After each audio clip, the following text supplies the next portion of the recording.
Welcome to this Red Points tutorial on how to ban a fake Instagram account permanently. A customer sees an Instagram profile using your logo, your product photos, and your brand voice. They click through, buy from a scam link, receive nothing or a counterfeit product, and blame your brand. That is how fake Instagram accounts turn into lost revenue, support tickets, and brand damage fast. The good news is that Instagram gives brands, creators, and rights holders several ways to report severe violations. Here are the steps to report a fake account. Step 1. Open profile.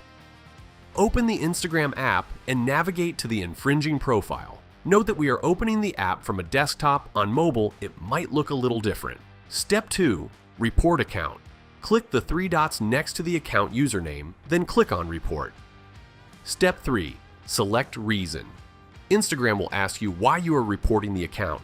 Choose the Report Account option, and from there, click on the appropriate reason. In this case, it would be, it's pretending to be someone else. Step 4. Confirm report. Select who the account is pretending to be, you, someone you know, a public figure, or your business. Finally, submit your report. For manual reporting steps and further details, visit our blog linked below. Let us know in the comments if you found this useful. Subscribe to our channel for more tutorials.